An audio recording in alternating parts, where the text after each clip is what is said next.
আজকে ভেবেছি বিরিয়ানি নয়, তবে বিরিয়ানির মতনই বলা চলে, একটু সহজ করেই দেখাবো, যেন ঝটপট হয়েও যায়, খেতেও ভালো হয়, আর মানে নিজের সুবিধে। বাড়িতে তো সবসময় প্রচুর পরিমাণে চিকেন বা মাটন অ্যাভেলেবেল থাকে না, তো আমি কি করেছিলাম, একটু বেশি পরিমাণেই মাটন আনা হয়েছিল আমাদের, তো সেখান থেকে কয়েকটা টুকরো আমি সরিয়ে রেখেছিলাম। তো সেই দিয়ে আজকে একটা জগা খিচুড়ি একটা বানাবো, কিন্তু খেতে কিন্তু জগা খিচুড়ি হবে না, বেশ ভালোই হবে, আশা করি ভালো লাগবে আপনাদের। তো চলুন, আমি চালটাকে এখানে ভিজিয়ে রেখেছি, কারণ চাল না ভিজলে কিন্তু তার নোংরাটা উপরে উঠে আসে না। তো দেখতেই পাচ্ছেন কত নোংরা বেরোচ্ছে। তো যাই হোক, চালটা ভিজুক, আর ততক্ষণ আমি করব কি, আমি ফ্রাইং প্যানে কিন্তু কিছুটা তেল দিয়ে দিয়েছি। এই ফ্রাইং প্যানের মধ্যে আমি কিছুটা বেরেস্তা করে নেব।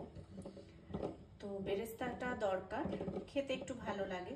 সেদ্ধ বসিয়েছি, এটা একদম অপশনাল, যেহেতু আমার হাজব্যান্ড মাটন চিকেন খুব একটা খেতে পারে না দাঁতের কোনো অসুবিধার জন্য, তার জন্য আমাকে ডিম দিতেই হয়, সবাই খাবো, এই জন্য আমি একটু বেশি করেই ডিম দিয়েছি।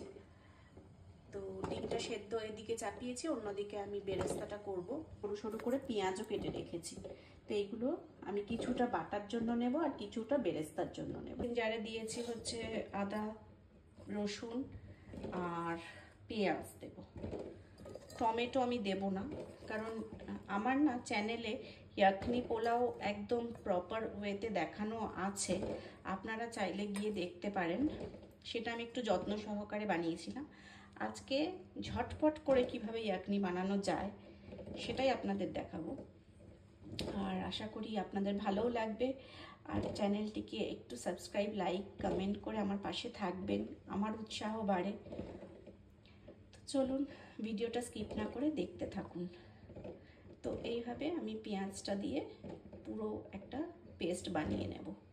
লঙ্কা দিতে ভুলে গেছিলাম, তো আমি লঙ্কা দিয়েছি এখানে 3 থেকে 4টে দিয়েছি, আপনারা বেশি ঝাল খেলে বেশি ঝাল দেবেন। একটু গোটা গরম মশলা নেব, এর মধ্যে নিয়েছি আমি একটু দারচিনি, এলাচ আর জায়ফল। হ্যাঁ, তো এইগুলো দিয়ে আমি ফোড়নটা দেবো আর কি।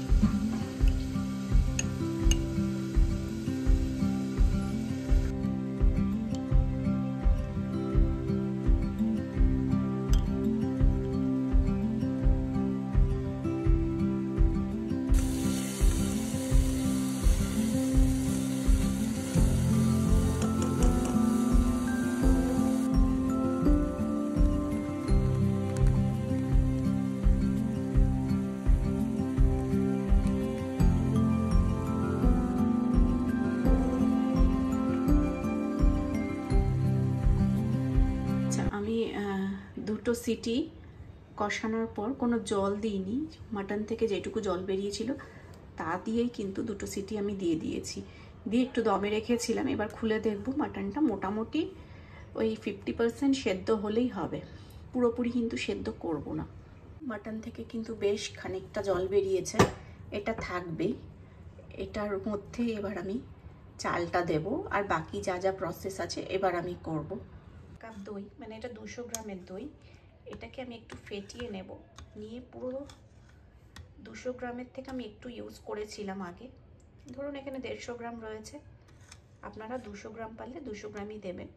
এটাকে আমি ফেটিয়ে কিন্তু এবার ওই মাটনের মধ্যে দিয়ে দেব, ভালো করে ফেটাতে হবে। আমার ফেটানো হয়ে গেছে, এবার এই দইটা আমি পুরো মাটনের মধ্যে ঢেলে দেব।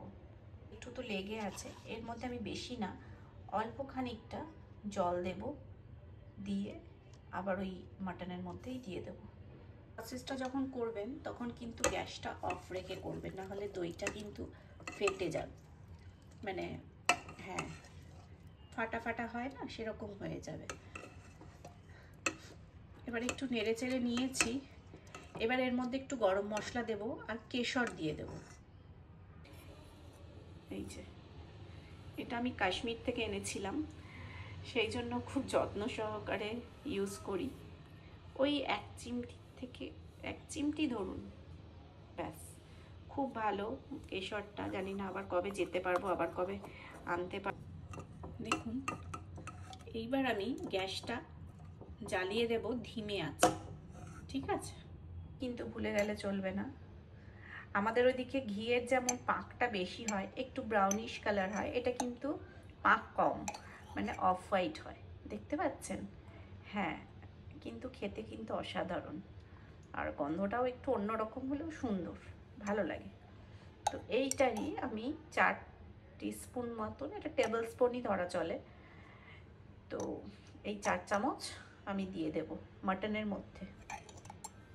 চালটা আমি ধুয়ে নিয়েছি, দেখুন এই চালটা এবার আমি ঢেলে দেব মাটনের মধ্যে, দিয়ে একটু নেড়ে চেড়ে বাকিটা আমি দেখাচ্ছি। আমি চালটা আর পেঁয়াজগুলো দুটোই ঢেলে দিয়েছি, আর এভাবেই অনেকটা তেহারিও বানানো হয়, কিন্তু ওটা গোবিন্দভোগ চালেই বেশি ভালো হয়। এটা বাসমতি রাইস নিয়েছি, লং গ্রেন যেটা। এর মধ্যে আমি আর জল দেব না, ঠিক আছে? একটু ধিমে আঁচে রেখে, যদি মনে হয় আপনার লবণ কম হয়েছে আপনি লবণ মিশিয়ে দিতে পারেন। আর হ্যাঁ, ডিমটা দেব, ডিমটা এক্ষুনি ভুলে যাচ্ছিলাম, তো ডিমটা দিয়ে দেব। ডিমটা আপনি পরেও অ্যাড করতে পারেন, যাই হোক আমি পরেই দেব ভেবেছি, তো আপনারাও পরেই দিতে পারেন। দিয়ে এটা আমি এখন দমে হয়ে যাক, সবশেষে ডিমটা এর সঙ্গে সেদ্ধ হয় যেমন সেরকমই দিয়ে দেব। দেখুন এখানে কিন্তু 1 কর মতন একটু বেশি ছিল, মানে পরিমাপটা এরকমই থাকবে যে আপনার দইটার পরিমাণ আর মানে মাটন স্টকটার পরিমাণ এমন হতে হবে, আর সামান্য একটু জল দিয়েছিলাম, সব মিলিয়ে এমন হতে হবে যেন 1 কর মতন একটু বেশি হয়, ঠিক আছে? এবার আমি এটা দমে কিন্তু রেখে দেব, মানে সিটি দেব একটা, আর একটা যখনই শঁ করবে আমি কিন্তু কমিয়ে মানে বন্ধ করে দমে বসাবো, ঠিক আছে? আমি বোঝাতে পারলাম কিনা জানি না, মানে 1 কর বেশি জল দেব, আর হচ্ছে একটা সিটি দেব, আর একটা যখন সিটি পড়বে কমিয়ে তখন কিন্তু বন্ধ করে দেব। তারপরে সেটা প্রেশারটা তাড়াতাড়ি বাইরে বার করবেন না, সেটা দমে রাখতে দেবেন, তাহলে একদম পারফেক্ট হয়ে যাবে। খেয়েছি, আর এখানে আমার মাটনটা যেহেতু খুব ছোটই ছিল, সেই জন্য কিন্তু প্রথমে আমি 1.5টা মানে 1-2টো সিটি দিয়েছিলাম। আপনাদের যদি মাটনটা বড় হয় তাহলে কিন্তু আপনার সিটি সেই বুঝে দেবেন, মানে 3টেও লাগতে পারে, পরে আবার চালের সঙ্গে 2টো সিটি, তাহলে টোটাল আপনারা যদি বড় হয় 5টা সিটি বা 4টা সিটি মতন আপনারা দেবেন। আমি এখানে প্রথমে 2টো, এখন 1টা, 3টে সিটিতেই অফ করে দেব। তো এটা এখন সিটির জন্য রেখে দিচ্ছি, ততক্ষণ চলুন আমার বাগানে কি কি ফুল হয়েছে আপনাদের দেখাই। দেখুন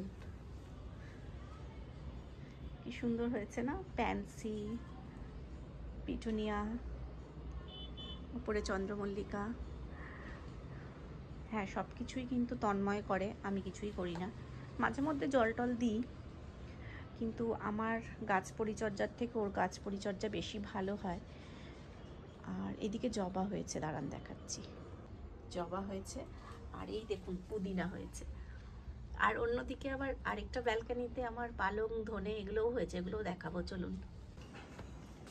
এই দেখুন, এটা কি বলুন তো, এটা ধনে পাতা, আর এটা পালং শাক হচ্ছে, আর এদিকে মেথি।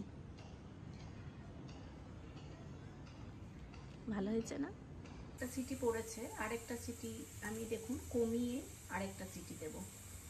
গ্যাস অফ করে দিয়েছি, এবার দেখি খুলে কি অবস্থা। খুলেছে, দেখুন একদম তো মনে হচ্ছে ঝরঝরেই হয়েছে, দেখুন দেখতে পাচ্ছেন, মাটনও তো মনে হচ্ছে সেদ্ধ হয়েও গেছে, হ্যাঁ একদম পারফেক্ট। যখন কোনো কিছু খুব ভালোভাবে একদম পারফেক্টলি সব কিছু হয় তখন কিন্তু মনটা একদম খুশি খুশি হয়ে যায়। তো যাই হোক, আজকে এই পর্যন্তই।